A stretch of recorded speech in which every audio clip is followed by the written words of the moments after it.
नमस्कार बंधुरा आमी देवजानी आमार चैनेले आपनादेर सबाइके स्वागत जानाई। प्रत्येक दिनेर मतो आजकेও एक रेसिपि आमी आपनादेर संगे शेयर करब। आजकेर रेसिपिटा एकदम होटेल स्टाइले। आज के किन्तु केएफसी चिकेन फ्राई बानाबो। केएफसी चिकेन किन्तु आमरा खेते सकलेई भालोबासी, खाওয়ার জন্য কিন্তু কেএফসির হোটেলে যেতে হয় কিংবা কোনো কেএফসি স্টলে আমাদেরকে যেতে হয়। সেই চিকেন ফ্রাইটা যদি আমরা বাড়িতে মাত্র কয়েকটা উপকরণ দিয়ে একদম অল্প সময়ে বানিয়ে ফেলতে পারি তাহলে কতটা ভালো হয় বলুন তো। বাড়িতে বসে বসেই কিন্তু সেই কেএফসি চিকেনের স্বাদটা আমরা পেয়ে যেতে পারি। সেই কেএফসি চিকেন বানাবো আজকে, চিকেনের ফ্রাই, সেটাই আপনাদের সঙ্গে শেয়ার করব। আর আমি খুব সহজভাবে রান্নাটা আপনাদেরকে দেখানোর চেষ্টা করব। আশা করছি আপনাদের সকলের ভিডিওটা খুবই ভালো লাগবে। যদি আমার ভিডিওটা ভালো লেগে থাকে প্লিজ আমার চ্যানেলটিকে সাবস্ক্রাইব করে আমার পাশে থাকবেন। চলুন শুরু করা যাক কেএফসি চিকেন। কেএফসি চিকেন ফ্রাইটা বানানোর জন্য এখানে বোনলেস চিকেন নিতে হবে। আমি এখানে বোনলেস চিকেন নিয়েছি। চিকেনটা আমার এখানে 400 গ্রাম রয়েছে। আর চিকেনটা দেখুন আমি এরকমভাবে লম্বা লম্বা সাইজে কিন্তু কেটেছি। কেএফসি স্টাইলে চিকেনগুলো কিন্তু ঠিক এরকম লম্বা লম্বা হয়। তো চলো কিছু উপকরণ আমি এখানে মাখিয়ে দিই। প্রথমেই দিয়ে দেব লবণ। লবণটা কিন্তু একটু মাপজোক বুঝে দিতে হবে, কারণ এখানে আমি সয়া সস অ্যাড করব। তো সয়া সসের মধ্যে কিন্তু একটু লবণ লবণ ভাব থাকে, তার জন্য দিয়ে দেব লঙ্কার গুঁড়ো, দিয়ে দেব হলুদের গুঁড়ো, দিয়ে দেব জিরার গুঁড়ো, এইবার দেব ধনিয়া গুঁড়ো, আদার গুঁড়ো দেব, বলতে পারেন আদার পাউডার। এবার যদি আদার পাউডার আপনাদের কাছে না থেকে থাকে অবশ্যই আদা বাটা দিয়ে দিতে পারেন। আমি এখানে রসুনের পাউডার দিয়ে দিলাম। আদা আর রসুন দুটোর পাউডার কিন্তু আমি বাড়িতেই তৈরি করেছি। আমার কিন্তু ভিডিওটা রয়েছে চ্যানেলে, আপনারা গিয়ে দেখে নিতে পারেন চ্যানেলে। কিছুটা সয়া সস দিয়ে দেব, দিয়ে দেব কিছুটা টমেটো সস। যদি আপনাদের কাছে সয়া সস কিংবা টমেটো সস না থাকে স্কিপ করে যেতে পারেন, কোনো অসুবিধা নেই। এবার দিয়ে দেব সবশেষে দুটো ডিম। চাইলে একটা ডিমও দিতে পারেন, আমি কিন্তু এখানে দুটো ডিমই দেব।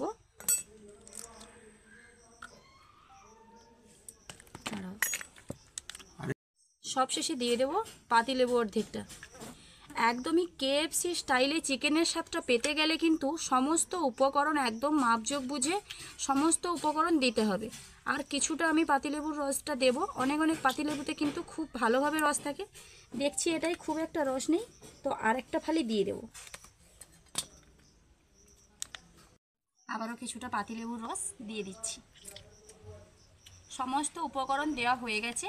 এইবার এটাকে ভালোভাবে মাখিয়ে নিয়ে 10 মিনিটের জন্য রেস্টে রেখে দিতে হবে।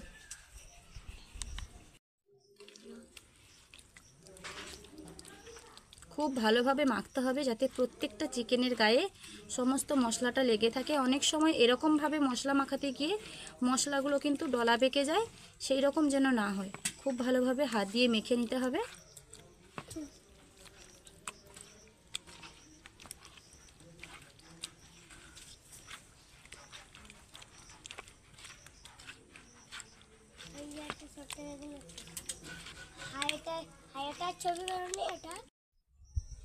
দেখুন ভালোভাবে মেখে নিয়েছি আর চিকেনের গায়ে কিন্তু মশলাগুলো লেগে আছে। তো 10 মিনিট রেখে দেবো। হাত ধুয়ে পরিষ্কার করে আবারও কিছু উপকরণ লাগবে। এটাই যে ব্যাটার মাখানো হবে সেই উপকরণগুলো কিন্তু নিয়ে আসবো। চিকেনের কোটটা দেওয়ার জন্য আমি এখানে কিছুটা ময়দা নিয়ে নিয়েছি আর ময়দাতে কিছুটা কর্নফ্লাওয়ার দিয়ে দেবো। যদি আপনারা মাপ জানতে চান তাহলে এখানে 2 কাপ ময়দা নিয়েছি, 1 কাপ মতো কর্নফ্লাওয়ার আমি কিন্তু দিয়ে দেবো। আমি যদিও হাতে দিচ্ছি কিন্তু পরিমাণটা এরকমই হবে, এই রকম মাপযোগ বুঝেই কিন্তু দিতে হবে। আর এখানে আমি সমস্ত উপকরণ, যে উপকরণগুলো চিকেনে মাখিয়েছিলাম সেগুলো দিয়ে দেবো। প্রথমেই দিয়ে দেবো লবণ,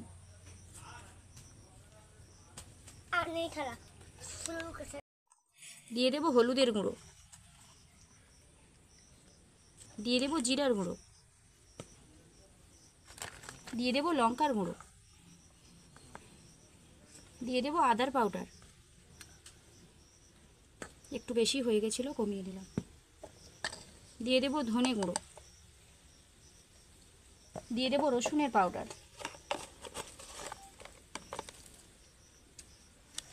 দিয়ে দেবো গোলমরিচের গুঁড়ো। একদমই এটা অপশনাল, দিতে পারেন আবার নাও দিতে পারেন। সমস্ত উপকরণ ভালোভাবে মেখে নেব। জল দেওয়ার কিন্তু কোনো প্রয়োজন নেই। সবসময় জল দিয়ে ব্যাটার হয়, এই ব্যাটারটা একদমই আলাদা। তার জন্য কিন্তু কেএফসি চিকেনের স্টাইল বলা হয়েছে। সম্পূর্ণভাবে রান্নার পদ্ধতিটা আলাদা। শুকনো উপকরণগুলো ভালোভাবে মেখে নিয়েছি। এটাকে সাইডে রেখে এবার উনুনটা ধরিয়ে নেব। ধরিয়ে কড়াই বসিয়ে দিয়েছি। কড়াইতে চিকেনগুলো ভাজার জন্য বেশ কিছুটা সাদা তেল দিয়ে দেব।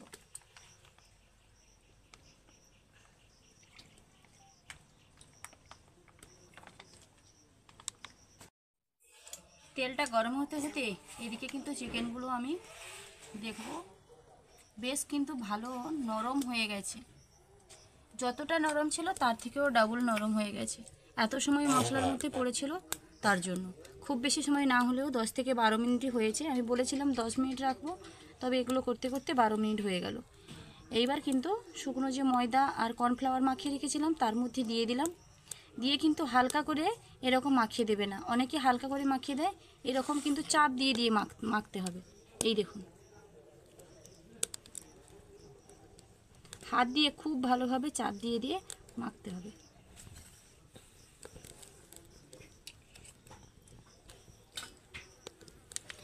কিছুটা সময় নিয়ে কাজটা করতে হবে। আমি কিন্তু এখানে 1 থেকে 1.5 মিনিট মতো সময় নিয়েছি। মাখানো হয়ে গেছে, তারপর এরকমভাবে কিন্তু ঝেড়ে নিতে হবে। বেশ কিছু সময় ঝাড়ার পর দেখতে পাবেন বেশ অনেকগুলো লেয়ার হয়েছে। আর যত বেশি লেয়ার যুক্ত হবে ততই চিকেনটা ক্রিস্পি হবে। সেরকমভাবে ঝাড়তে পারেন, আবার এরকমভাবেও ঝেড়ে নিতে পারেন। দেখুন তো ভালোভাবে লক্ষ্য করে কতগুলো লেয়ার হয়েছে, এই যে দেখুন। আর এই চিকেনগুলো এরকম শুকনো উপকরণে মাখানোর পর কিন্তু এমনিতে রাখা যাবে না, তেলের কড়াইতে দিয়ে দিতে হবে। তেলটা প্রথমে কিন্তু একটু খুব বেশি আঁচ দিয়ে গরম করে নিয়েছি, তারপর আঁচটা একটু কমিয়ে দিয়েছি। হাই আঁচে একদমই ভাজা যাবে না।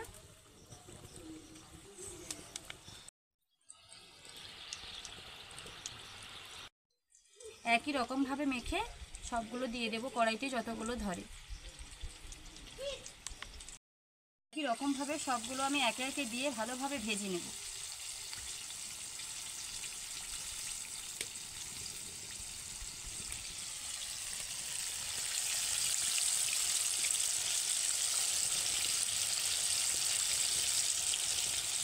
পর এক চিকেনগুলো সবগুলো ভাজা হয়ে গেল। প্লেটটা একদম ভর্তি হয়ে গেল বলতে পারেন। আর কয়েকটা আছে, তেল ঝারিয়ে তুলে নেব। এটা কিন্তু মনে রাখতে হবে, প্রথমে কড়াইতে তেলটা খুব ভালোভাবে গরম করে নিতে হবে, তারপর হালকা আঁচে কিন্তু চিকেনগুলোকে সময় নিয়ে ধৈর্য ধরে ভাজতে হবে।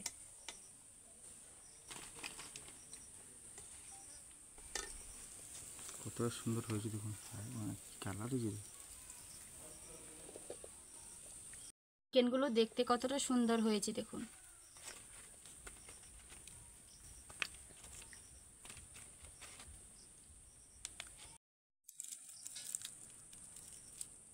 এই যে দেখুন, ভেতরে চিকেন রয়েছে, ওপরটা একদমই মচমচে ক্রিস্পি হয়েছে দেখুন কতটা।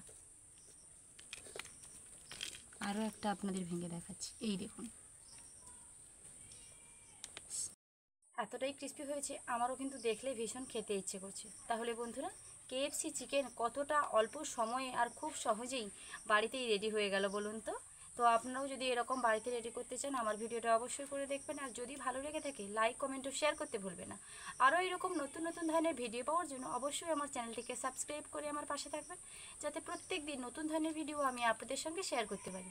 দেখা হচ্ছে আবার নতুন কোনো ভিডিও নিয়ে। ততক্ষণ সুস্থ থাকুন, ভালো থাকুন। ভিডিওটা এখানেই শেষ করছি আজকের মতন। Tata, bye bye.